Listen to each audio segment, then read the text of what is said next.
ఇది ఎక్కువగా సర్రేపల్లి కాలువ కట్ట పక్కనే ఉండేది. అయితే ఈ ఏరియాలో నేను ఎన్నోసార్లు తిరిగినప్పుడు, ఎలక్షన్స్ ముందు తిరిగినప్పుడు చిన్న చిన్న పిల్లలు అడిగారు, సార్ మాకు ఆడుకోవటానికి ఏం లేదు, మాకు కూడా ఒక మంచి పార్క్ కావాలా.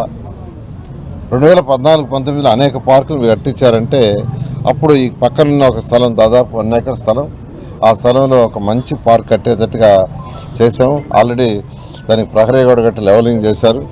మరొక 3 monthsలో యాక్చువల్గా ఒక చక్కటి పార్కు ఈ ఏరియాలో ఉండే పిల్లలకు వస్తుంది. అదేవిధంగా ఈ పక్కన ఒక సైట్ ఉంటే దాన్ని కూడా యాక్చువల్గా సార్ మాకు మంచి స్పోర్ట్స్ యాక్టివిటీ ఉండేటట్టుగా కట్టిమన్నారు. నేను మొన్న అధికారులకు చెప్పాను, దాంట్లో ఏమేమి స్పోర్ట్స్ యాక్టివిటీ చేయగలం అవన్నీ చేయమని. ఈ విధంగా ఈరోజు నెల్లూరు సిటీలో 28 డివిజన్లలో ఆ డివిజన్లో ఉండే ప్రజలకు కావాల్సిన ప్రతిదీ ఎలక్షన్స్కి ముందు ఏదైతే చెప్పామో చెప్పిన దానికంటే ఎన్నో రెట్లు చేస్తున్నాం.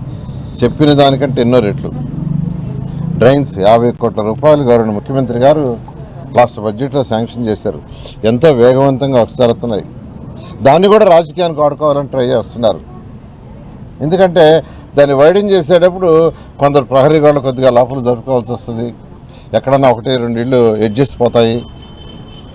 అయితే దానికి మేము కూడా జాగ్రత్త పడి నేనే పర్సనల్గా అధికారులతో మాట్లాడి, లోకల్ పొలిటీషియన్స్తో మాట్లాడి ఎక్కువ ఇబ్బంది చేయొద్దు, నిజంగా ఎంత అవసరం అంతే తీసుకోండి, ఎవరికన్నా ఇళ్ళు పోతే వాళ్ళకి టిట్కో లేనే ఇస్తాం, లేదా స్థలం ఇస్తాం, 2.5 లక్షలు శాంక్షన్ చేస్తామని చెప్పడం. ఆ విధంగా ప్రజాప్రతినిధులు కూడా కన్విన్స్ చేస్తున్నారు.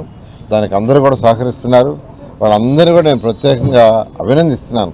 ఎందుకంటే అవి కంప్లీట్ అయితే 2017లో వచ్చిన పరిస్థితి రాదు. 2017లో వచ్చిన వరదలకి నెల్లూరు సిటీ సగం మునిగిపోయింది. అది మునిగిపోవడానికి కారణం ఏంటంటే ఈ డ్రైన్స్ని క్లోజ్ అవటం. 30 అడుగులు ఉన్న డ్రైన్ 3 అడుగులు కూడా లేదు, 20 అడుగులు ఉండే డ్రైన్ 2 అడుగులు కూడా లేదు. కాబట్టి వీటిలన్నింటినీ చక్కగా వైడెన్ చేస్తున్నాం.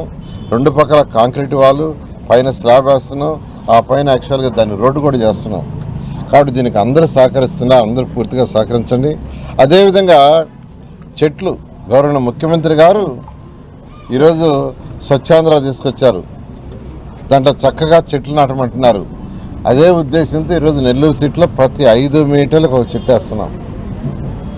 20 అడుగులు 20 అడుగులు పైనుండే రోడ్లలో 2 పక్కలు వేస్తున్నాం. 15 అడుగుల నుంచి 20 అడుగులు ఉండే దగ్గర ఒక పక్క వేస్తున్నాం. చక్కగా వేస్తున్నాం. దాదాపు 10,000 చెట్లు వేసేసారు. మరొక 6,000 చెట్లు కూడా శాంక్షన్ చేస్తుండే త్వరలో పూర్తి చేస్తున్నారు. ఇది కాకుండా మరొక 15,000 కూడా ఎస్టిమేషన్ టెండర్ పిలుస్తున్నారు. దీనికి సహకరించారు. ఎందుకంటే చెట్లు నాటితే క్లైమేట్ మారుతుంది, దానివల్ల అందరి యొక్క ఆరోగ్యం బాగుపడుతుంది, అందువల్ల అందరూ దీనికి సహకరించాల్సింది కూడా నేను రిక్వెస్ట్ చేస్తున్నాను. అదేవిధంగా end-to-end రోడ్స్ కానీ దుమ్ములే నగరం చేయడానికి end-to-end 800 మంది పిల్లలు ఒకేసారి కూర్చొని భోంచేసేట్టుగా నేను ఆ పిల్లలు కూర్చొని భోంచేస్తుంటే వాళ్ళ ఆనందానికి హద్దులు లేవు.